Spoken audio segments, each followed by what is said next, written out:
अस्सलाम वालेकुम दोस्तों, कैसे हो? मुझे उम्मीद है कि आप सभी से होंगे। आज जो हम बात करने वाले हैं, कुवैत से कुछ बड़ी खबरें निकल के आ रही हैं जो कि आपके लिए ज़रूरी हैं।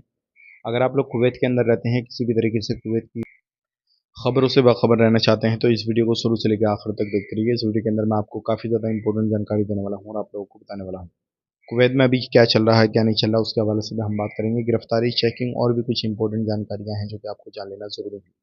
चैनल को आप पहली बार देख रहे हैं, सब्सक्राइब करें, जितना हो सके वीडियो को शेयर कर दें, कमेंट बॉक्स में अपनी राय बताएं, वीडियो कहाँ से देख पा रहे हैं।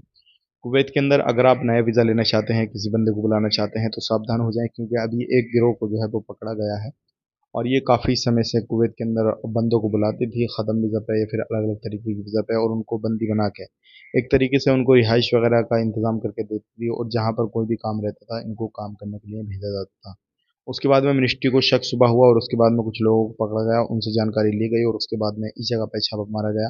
तो काफ़ी ज़्यादा लोग पकड़े गए और उसके बाद में जो लोग कारोबार कर रहे थे, लगभग मिनिस्ट्री उनको 120 केडी का वीज़ा इशू करती थी और उसके बाद में वो वीज़ा का कॉस्ट 700-800 केडी लिया करते थे और उसके बाद में इन लोगों को पकड़ा गया। अगर आप कुवैत के अंदर रहते हैं, कहीं ऐसी जगह पे काम-काज कर रहे हैं या फिर किसी भी तरीके से कुछ अलग तरीके से काम-काज कर रहे हैं जो इल्लीगल काम कहलाता है कुवैत के अंदर, या नशे का कारोबार कर रहे हैं, कुछ भी कर रहे हैं, तो उसको छोड़ें और सही तरीके से अपना काम-धंधा पकड़ें। क्योंकि ऐसे बहुत सारे लोग हैं जो कि इल्लीगल एक्टिविटी करते हैं, इल्लीगल तरीके से काम करते हैं और उनके ऊपर कार्रवाई की जाती है, फिर उनको पता लगता है कि हम गलत कर रहे थे। तो आप ऐसी गलती बिल्कुल भी ना करें। अब बात कर लेते हैं यहाँ पे अगली खबर की तरफ, जो अगली खबर आ रही है निकल के, जिन लोगों ने अपना सिविल आईडी कार्ड का एड्रेस चेंज नहीं कराया है, उन्होंने बिल्डिंग चेंज करी है, कुछ भी ऐसा कुछ किया है, तो उन्होंने अपना जल्द से जल्द सिविल आईडी कार्ड चेंज करा लेना चाहिए।